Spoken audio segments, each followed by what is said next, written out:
यदुवर दिसता मजला. मला जेव्हा जेव्हा वाटेल तेव्हा मी आता हे ऐकेन. परशुचे 5 दिवस गेले. डॉक्टरकडे गेलो की होईल सगळा खुलासा. मी नाही येणार. तमाशा तर केला तू, आता तमाशा पाहायची पण तयारी ठेव.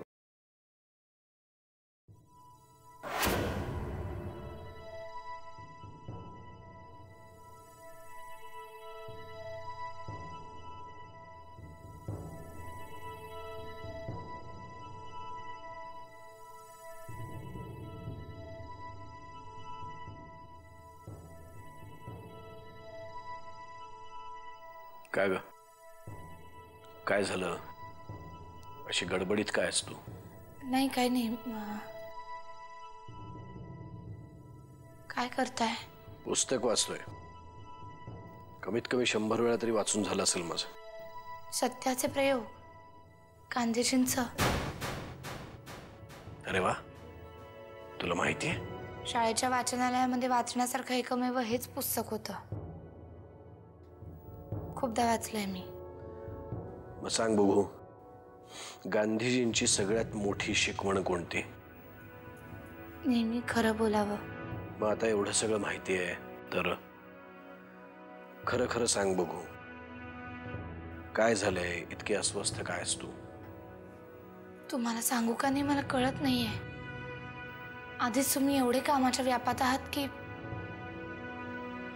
तुझा असा चेहरा पाहिल्यानंतर तुला वाटतंय मी स्वस्थ बसू शकेन? सांगून टाक, काय झालंय? सुगंधा म्हणत होते की बहुतेक ती गरोदर आहे. काय? हो, तिनेच येऊन सांगितलं. आणि आता आत्याबाईंना सुद्धा माहिती आहे. हद्द झाली आता परशुची. आता त्याला माफी नाही. काहीतरी बंदोबस्त केलाच पाहिजे त्याचा. पण त्याआधी सुगंधाचं काय? तिचं काय म्हणणं आहे? तू बोललीस तिच्याशी? उद्या तिला डॉक्टरांकडे घेऊन जाणार आहोत. पण निदान तोवर तरी तुम्ही काही बोलू नका.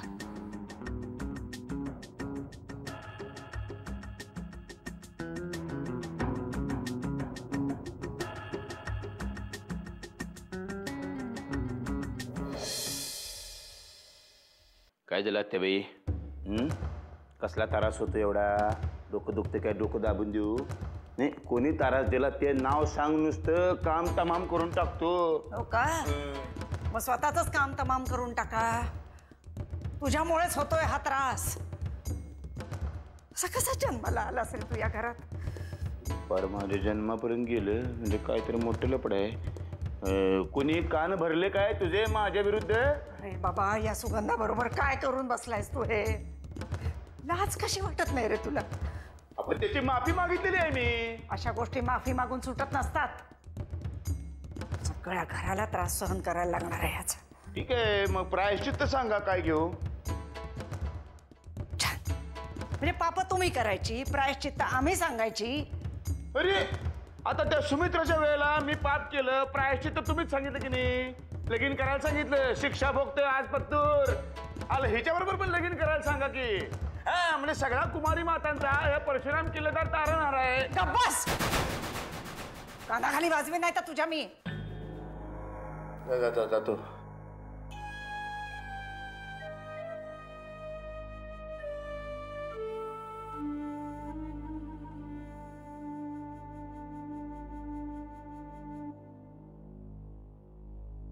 सुगंधा,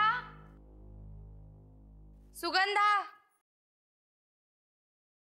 सुगंधा. सुगंधा कुठे? काही माहित नाही. सकाळपासून मी पण तिलाच शोधतोय. शोधतोय म्हणजे कुठे? बाहेर गेलीये का? का सुमिताई बरोबर आहे? काही माहित नाही. आत्याबाईंनी पण मला तिलाच शोधायला सांगितलंय. शोधायला सांग? तू एक काम कर, गेटवर जाऊन विचार. हा, जातो. जा. वहिनी साहेब, पांडू दादा, सुगंधाला पाहिलत का? तिला थांबवायचा खूप प्रयत्न केला पण नाही थांबली ती. नाही थांबली म्हणजे? सुगंधा गावाला गेली.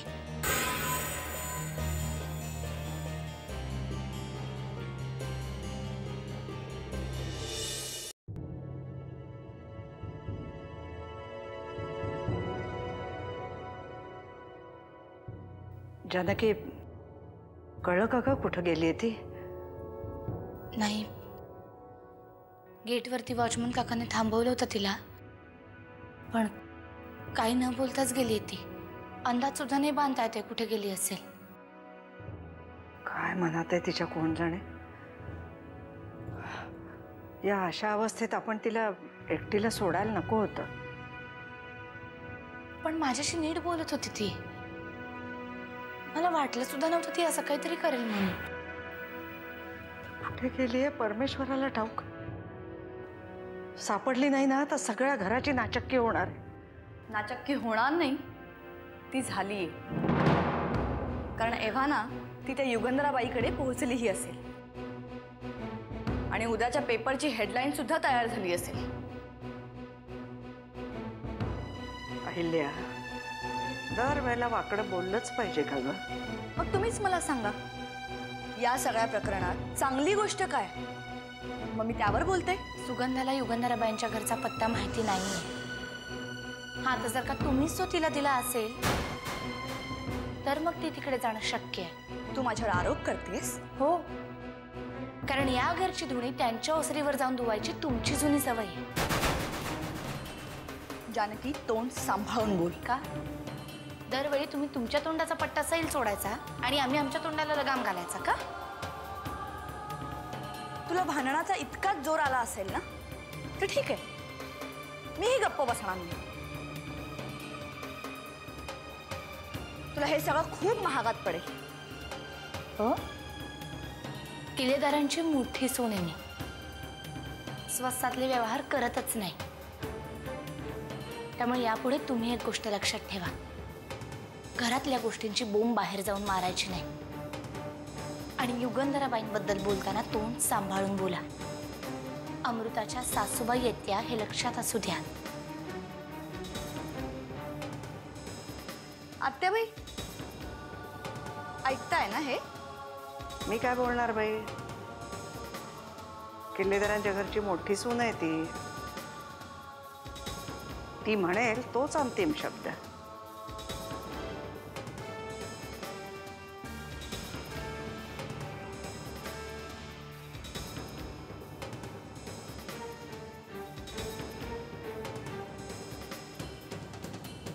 मी जरा जास्त बोलले का? हाच आवाज जरा आधी चढवला असतास ना तर आजचा हा दिवसच उगवला नसता. हा चढलेला आवाज आता कमी करायचा नाही, कळलं?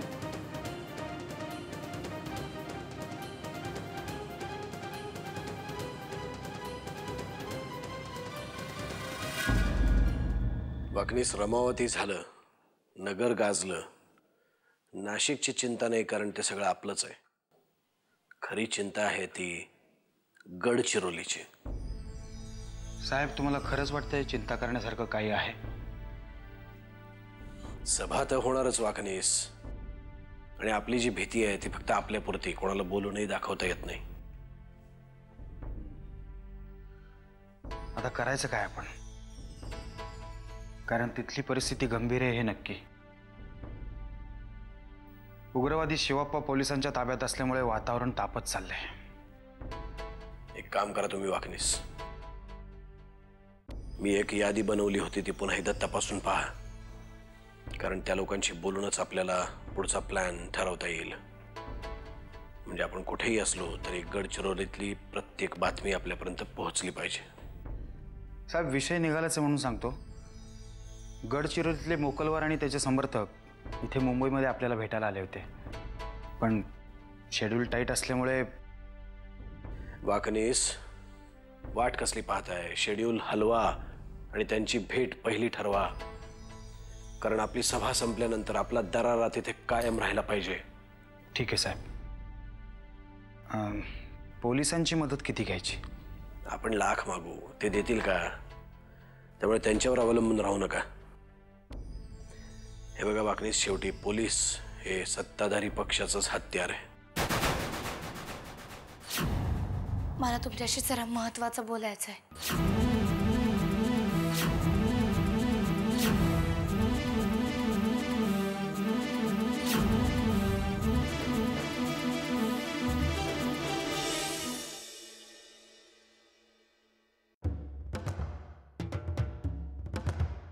हा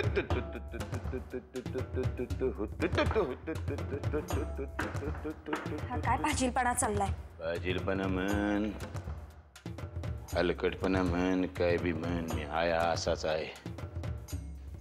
असल्या घाणेरड्या माणसाबरोबर कशा पैसे संसार करते का तू?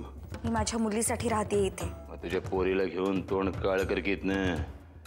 घटस्फोट दे मला, महिन्याला 2-4 हजार पाठवत जाईन. एवढ्या घाईवर आलंय म्हणजे दुसरी कोणीतरी मुलगी बघून ठेवली आहे वाटतं. ना ते शानपण नाही करायचं. इथल्या इथं गाडीन कोणाला कळणार बी नाही. कळलं की नाही? गांडुळ्यावानी राहायचं. साप व्हायचा प्रयत्न करायचा नाही. साप तोच होतोय ज्याच्यात विष असते.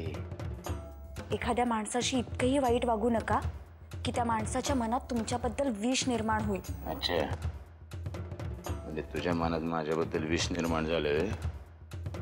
काढतो की ते पण. दुसऱ्याच्या मनातलं विष बी काढता येते मला. पडू? हे बघा, माझ्या वाट्याला जाऊ नका,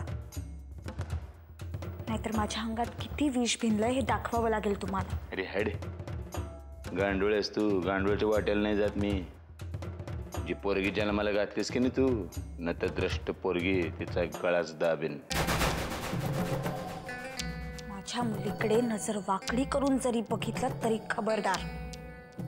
एकदा माझ्या हातून चुकून बंदूक चालली आणि अहिल्याताईंच्या खांद्याला गोळी लागली, पण कधी नेम धरून चालवली तर ती बरोबर त्या ठिकाणी बसेल, 2 भुवयांच्या मध्ये. कुंकू लावतात तिथे.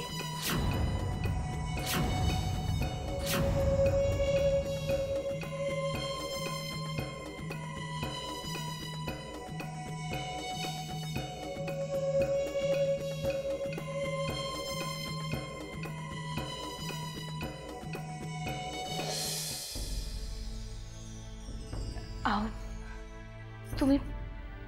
तुम्ही ना जरा शांत व्हा.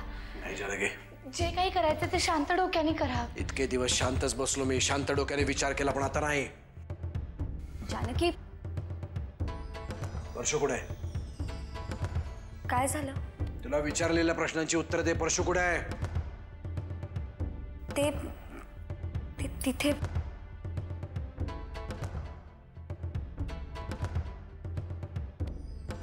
जानकी, काय झालंय? भाऊजी इतकी चिडलेत का?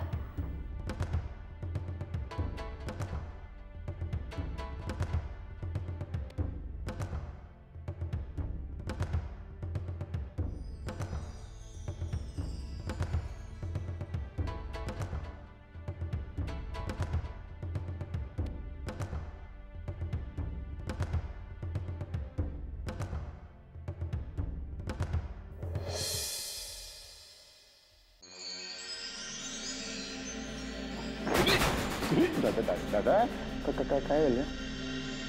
शेवटी शेण खाल्लंसच ना. तुला सांगतोय परशू, सुधार. सुधारायचं म्हणजे काय करायचं रे? तुला किती वेळा सांगितलं त्या सुगंधापासून लांब राहा म्हणून. दादा, एवढा मोठा आमदार तू, छोट्या मोठ्या गोष्टीमध्ये नको लक्ष घालू. सुगंधा म्हणजे मोलकरी, तिला काय किंमत आहे? मोलकरीण म्हणजे माणूस नाही की काय? ते बी बरोबर आहे. तुला मोलकरणीचा पुळका असणार आहे. तुझी बायको बी मोलकरीणच होती ना.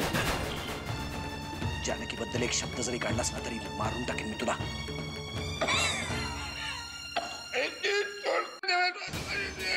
असले धंदे करायचे असतील तर घराच्या बाहेर हो इथून.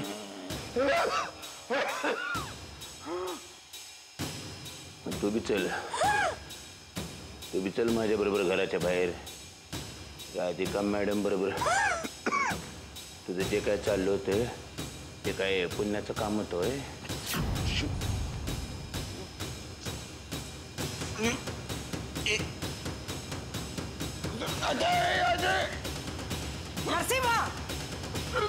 नरसिंहा, अरे सोड त्याला. सोड आधी, सोड. त्याला एक अक्कल नाहीये. तुला नको भान ठेवायला. आज जा तू. बरं झालं आता तू मध्ये पडली. याचं काही खरं नव्हते. तू मध्ये पडली नसतीस ना, नाहीतरी काय करणार होतास रे? काय करणार होतास? माझं ऐक. या पुढच्या काही दिवसांसाठी तू जरा बाहेरगावी निघून जा. का? मी काय तडीपार झालेलं गुंड आहे? जरा काय झालं मला जायला सांगता येते? त्यापेक्षा तुम्ही सगळे लोकच निघून जा. नाहीतर मग नाहीतर काय काय करशील? काय काय करणार? गरीब माणूस मी. बादलीभर दारू पिणार आणि पडून राहणार. तू बी जपमाळ वडत बस जा.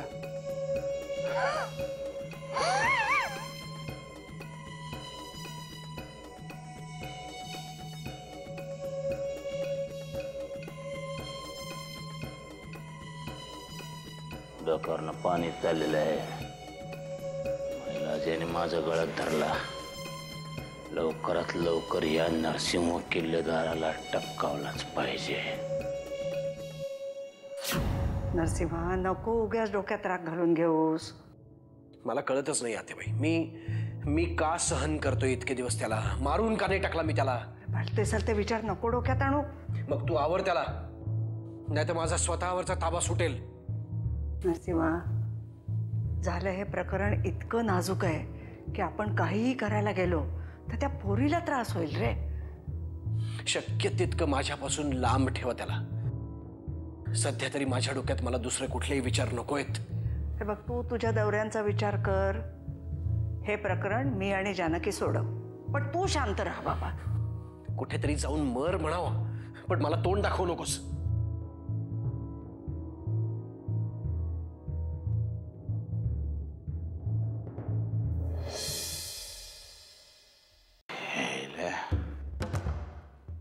सुगंधा पण कुठे गेले कोणास ठाऊक. मेली बिली तर नाही ना? मेली असेल तर बरंच होईल. सुंटी वाचून खोकला तरी गेला. नाहीतर सारखं माझ्या माग माग माग डोरला बांधा धनी, डोरला बांधा. हे लईचे. पण काय बी म्हणा बरं का परशु शेठ, पोरगी होती लई फटाका. जीव लावला होता या परशु शेठवरतीने. मेली असेल तर देवा तिच्या आत्म्याला शांती दे रे बाबा. सुमिताई, खरं तर तुला हे सगळं मी सांगणार नव्हते, पण तू हट्ट केलास म्हणून सांगावं लागलं. कोणीही मला सांगितलं नाही तरी ह्यांनी इतरांवर केलेले अन्याय लपून राहणार नाहीत. परशुदादा कोणीही काहीही सांगण्याच्या पलीकडे गेलेत सुमिताई. ह्याला नालायकपणाचा कळस म्हणतात.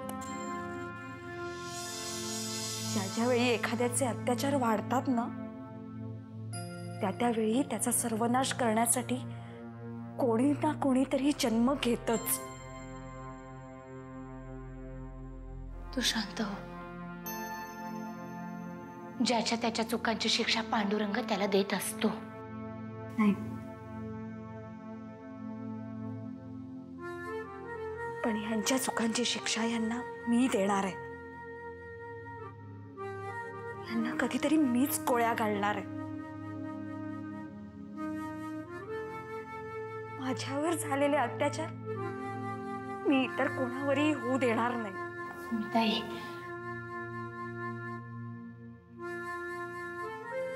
सुमिताई, असं तू काहीही करणार नाहीयेस. जीवचा विचार कर.